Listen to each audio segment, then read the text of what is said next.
Hey kids! Hi. We're gonna do a bedtime story. Are you guys ready for a bedtime story? I love these kind of stories. Oh good, you love these kind of stories. Okay, so this story is called Dragon Tales, and this is chapter 1, Eloy's Dragon.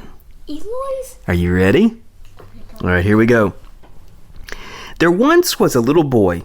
He lived in a big castle in a magical land. His name was Eloy. The castle he and his family lived in was so big, it had lots of empty rooms upstairs on floors that he had never visited. His parents told him never to go into those empty rooms on the 3rd floor of their big old castle. For a long time, Eloy was happy playing in the rooms where he was allowed to go, but each day he found himself thinking about those empty rooms upstairs. After all, if they were really empty, why would it matter if he went into them? Maybe they weren't empty at all. Perhaps they were filled with good things that a little boy would love, like candy, toy cars, and bicycles. He wondered what kind of treasures those empty rooms held. One day, when his parents were gone and he was alone in that big castle, he went up to the 3rd floor. He crept quietly, even though he was alone, and he was excited to be on the 3rd floor, but he was also scared. He opened the first door to the first empty room, and he was sad to find that it really was empty. Or at least he thought so at first. He stepped in and looked around. He saw something shiny, red, and round on the floor in the middle of that big empty room. It looked exactly like a tiny egg, except for the fact that it glowed red. He knelt to take a closer look. He reached out and was about to touch it when all of a sudden it cracked wide open. He laughed as a tiny red dragon crawled out of the broken eggshell. It looked up at him with fiery eyes and wriggled a small forked tongue. Eloy thought he was the cutest thing he had ever seen. He reached out his hand and let the little dragon climb on. As he went downstairs, he decided to call the dragon Baffle. As soon as he said it, he realized that no other name was right. He put the little red creature on his shoulder. The dragon tickled his ear with his pronged tongue. Later that day, when Eloy's parents got home, he wanted to tell them, but he decided not to. If he told them about Baffle, the baby dragon, they would ask where he came from. Eloy would then be forced to tell them he had gone into one of the empty rooms on the 3rd floor.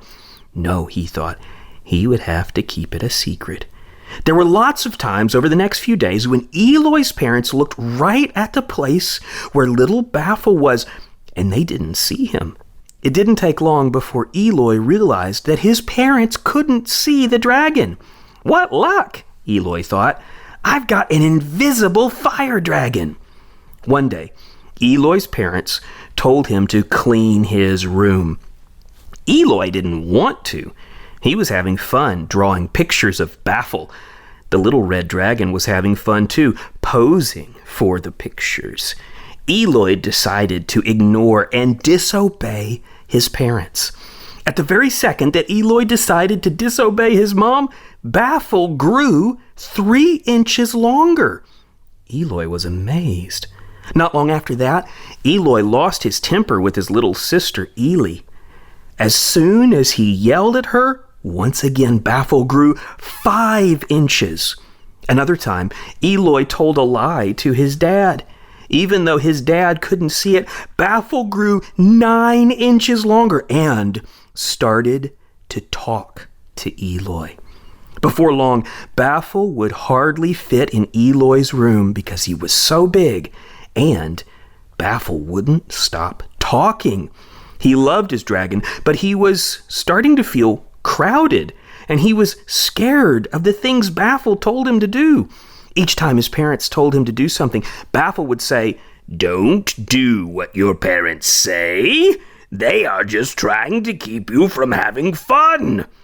If Eloy disobeyed his parents and did what Baffle said, the dragon would grow and get louder still. A few times, Eloy tried to ignore Baffle, but the red dragon would spit smoky balls of fire at Eloy and growl at him. Roar!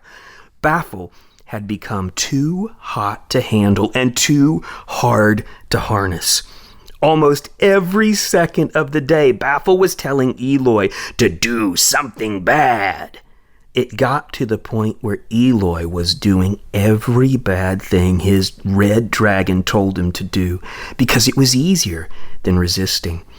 Baffle got so big, it no longer felt like the dragon belonged to Eloy, but instead that Eloy belonged to the dragon. Eloy realized that he had to tell someone about his problem.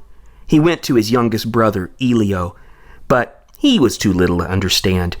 Next, he tried his sister, Eloy. "Eloy, I found a dragon," Eloy said. With that, Eloy's eyes got very wide. "Does she grow and yell at you and spit fire and no one can see her but you?" Eloy asked.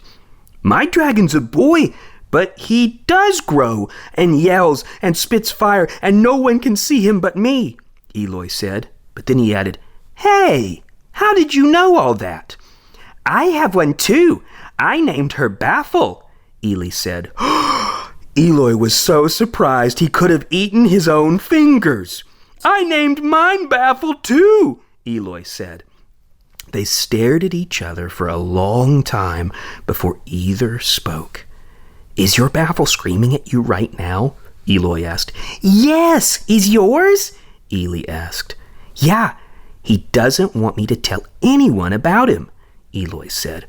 Right at that moment, Baffle blasted a hot red ball of fire at Eloy. Even though it was invisible, it hurt really bad.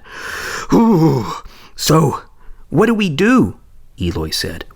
"We need to ask for help.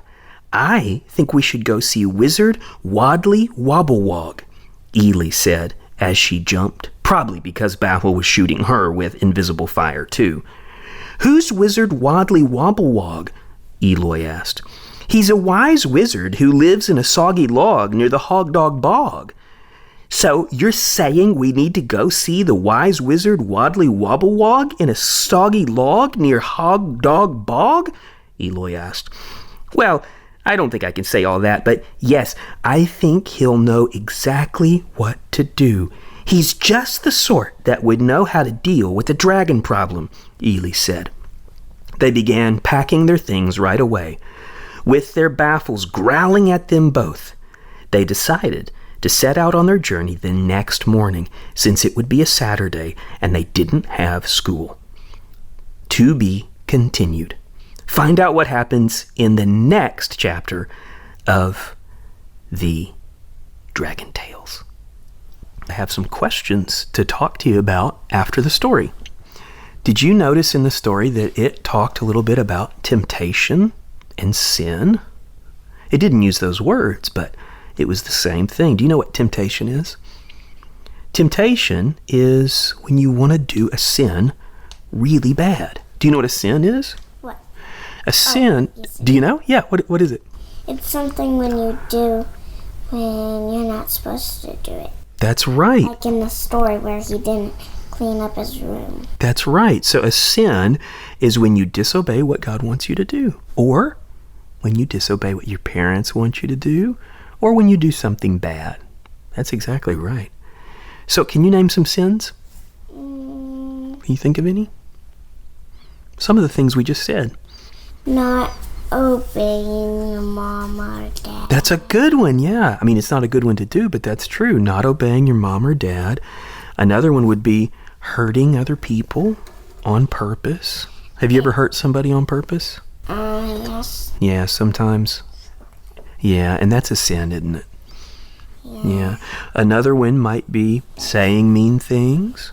It's just because I kind of lost my temper. You lost your temper. There's another sin. So those are all sins. So what happens when we sin? Do you know? God forgives us. God will forgive us. But what happens to us if we sin and we keep sinning? What? We want to sin more. One of the things that happens when you sin is that you'll want to do that sin even more. Have you ever noticed that?